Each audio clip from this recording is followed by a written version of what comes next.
வணக்கம் மாணவர்களே, நம்ம இப்போ 11ஆம் வகுப்பு அடிப்படை இயற்கணிதத்தில் 2.2 பயிற்சியில் ஃபஸ்ட்டு கணக்கு பார்க்குறோம்.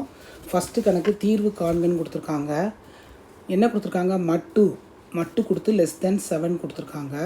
மட்டுனா ப்ளஸ் மதிப்பு இருக்கும், மைனஸ் மதிப்பு இருக்குன்னு அர்த்தம். இப்போ நம்ம ப்ளஸ் மதிப்பு கொடுத்து ஃபஸ்ட்டு ஸ்டெப்பே நம்ம எழுதிக்கலாம். மட்டுக்கு முன்னாடி ப்ளஸ் ஆர் மைனஸ் சொல்லி போட்டு இப்படி எழுதிக்கோங்க. எழுதிட்டு நான் ஃபஸ்ட்டு என்ன எழுதுறேன்னா ப்ளஸ் மதிப்பு கொடுத்து செய்கிறேன். 3 மைனஸ் எக்ஸு <7. அடுத்து என்ன செய்கிறோம்? மைனஸ் வச்சு செய்யும்போது -3 plus x minus into minus plus ஆயிரும் <7. புரியுதாம்மா? இப்போ நம்ம செய்வோம். இந்த -7 இந்த பக்கம் வரும்போது என்னதான் மாறிடும்? மைனஸாக மாறிடும், <0. அப்புறம் -x -4 <0. -x is +4. இங்கே மைனஸ் இருக்கிறதுனால நம்மளுக்கு ப்ளஸ் தான் எப்பயுமே தேவை. அப்படிங்கும்போது இந்த சைன் மாறிடும். இங்கே -4 மாறிடும். ஓகேவா? சரி, இப்போ அடுத்த ஸ்டெப்புக்கு போகிறோம். அடுத்த ஸ்டெப் போகும்போது என்ன வரும்? இங்கே -x ப்ளஸ் எக்ஸ் -7 <0 ஆயிரும். x -10 <0. 10 அந்த பக்கம் போகும்போது என்னதான் ஆயிரும்? +10 ஆயிரும். இப்போ இந்த இன்இக்வாலிட்டி நம்ம எழுதுகிறோம். என்ன எழுதுகிறோம்? -x எக்ஸை விட சின்னதாக இருக்கணும், 10 விட பெருசாக இருக்கணும். அவ்வளோதான், முடிஞ்சு போச்சு. இதுதான் தீர்வு. இப்போ தீர்வு காண்கன்னு கேட்டாங்கன்னா நீ இது மட்டும் எழுதுனா போதும். இல்லை நம்மளுக்கு நல்லா வேணும் அப்படிங்கும்போது என்ன செய்யணும்? நம்ம தீர்வு கணம் கூட எழுதலாம். தீர்வு கணம்னு எழுதும்போது என்ன வரும்? தீர்வு கணம் போட்டு -4, 10 -4, 10 இது தீர்வு. ஓகேவா? இப்படி எழுதினாலும் சரி, இப்படி எழுதினாலும் சரி. இப்போ ரெண்டாவது கணக்குக்கு வாங்க. ரெண்டாவது கணக்கும் அதே போல் தான். என்ன கொடுத்துருக்காங்க?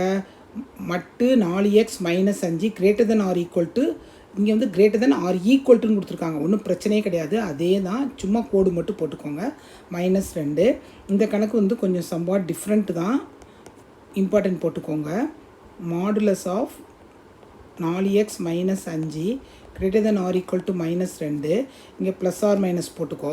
ஃபஸ்ட்டு நம்ம ப்ளஸ் எடுத்துக்கிறோம். இந்த 2 இந்த பக்கம் ஆட்டோமேட்டிக்காக இங்கிட்டு வந்துடுற மாதிரி பார்த்துக்கோங்க. -5 + 2 > 0. அதே இது இந்த பக்கம் மைனஸ் வரும்போது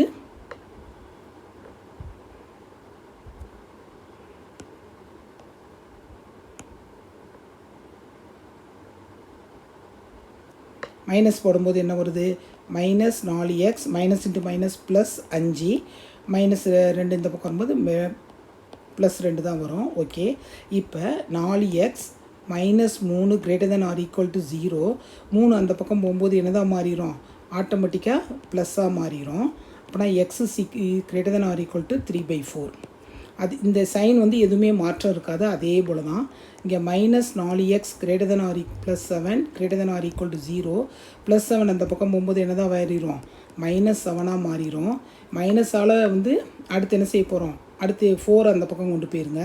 -x > -7/4. அதுக்கப்புறம் எக்ஸு கொண்டு போகும்போது இந்த மைனஸ் சைனால் மல்டிப்ளை பண்ணும்போது அந்த இன்இக்வாலிட்டியும் என்ன ஆயிரும்? சேஞ்ச் ஆகும். இந்த இன்இக்வாலிட்டியும் சேஞ்ச் ஆயிரும். மைனஸ் ஆனா மல்டிப்ளை பண்ணும்போது மட்டும்தான் சேஞ்ச் ஆகும். அப்படின்னா இந்த இது எப்படி இருக்குன்னா எக்ஸ் 4/7 விட சின்னதாக இருக்கும். இப்போ எண் கணிதத்தில் நீங்கள் பார்க்குறீங்கன்னா எண் கோடு வரைஞ்சிக்கோ. இப்போ எண் கோடு வரைஞ்சிட்டு நான் செய்கிறேன் பாருங்கள். இது ப்ளஸ் இன்ஃபினிட்டி, இது மைனஸ் இன்ஃபினிட்டி. இப்போ நம்ம மார்க் பண்ணுறோம். இது 3/4, இது என்னது 7/4 அப்படின்னு எடுத்துக்குவோம். ஓகேவா? 3/4 7/4 இங்கெல்லாம் இருக்குதுன்னு அர்த்தம். இப்போ எக்ஸ் 7/4ஓட சின்னதாக இருக்கணும்னு அர்த்தம்னா என்ன அர்த்தம்? இங்கேருந்து இது வரைக்கும் ஃபுல்லாகவே இந்த இது வரும்னு அர்த்தம். ஓகேவா? இந்த இது ஃபுல்லாக